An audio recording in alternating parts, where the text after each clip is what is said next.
It was an important day in the yard. Everyone was busy and excited, making notes and taking photographs. A special visitor had arrived and was now the center of attention. "Who is that?" whispered Thomas to Duck. "That," said Duck proudly, "is a celebrity." "A what?" asked Percy. "A celebrity is a very famous engine," replied Duck. "Driver says we can talk to him soon." "Oh," said Thomas, "he's probably too famous to even notice us." Just then, Gordon arrived. "Puh," said Gordon. "Who cares? A lot of fuss about nothing, if you ask me." And he steamed away. Later that night, the engines found that the visitor wasn't conceited at all. He enjoyed talking to the other engines till long after the stars came out. He left early next morning. Gordon was still complaining.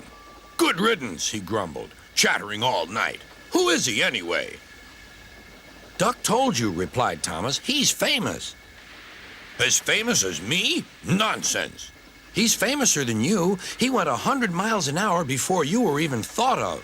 "Huh, so he says," huffed Gordon, "but I didn't like his looks. He's got no dome. Never trust domeless engines. They're not respectable.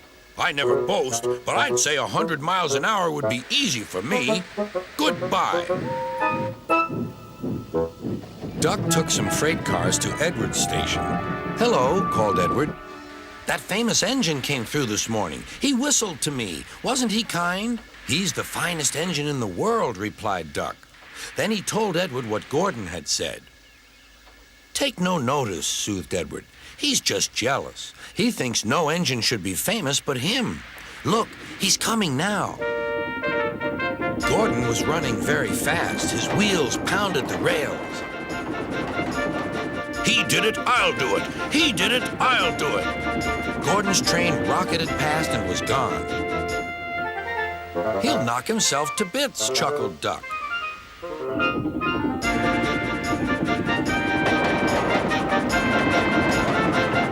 Gordon's driver eased him off. "Steady, Gordon. We aren't running a race." "We are then," said Gordon, but he said it to himself. Suddenly, Gordon began to feel a little strange. "The top of my boiler seems funny," he thought. "It feels as if something is loose. I'd better go slower." But it was too late. On the viaduct, they met the wind. It was a teasing wind which blew suddenly in hard puffs. Gordon thought it wanted to push him off the bridge. "No, you don't," he said firmly. But the wind had other ideas. It curled round his boiler, crept under his loose dome, and lifted it off and away into the valley below. Gordon was most uncomfortable. The cold wind was whistling through the hole where his dome should be, and he felt silly without it. At the big station, the freight cars laughed at him. Gordon tried to wheesh them away, but they crowded round no matter what he did.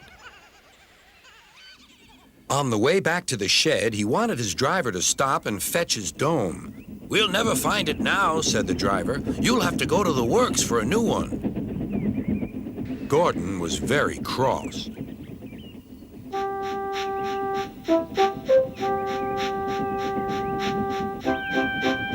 "I hope the shed is empty tonight," he huffed to himself.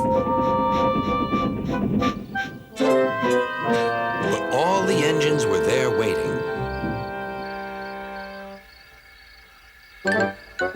"Never trust domeless engines," said a voice from somewhere behind him. "They aren't respectable."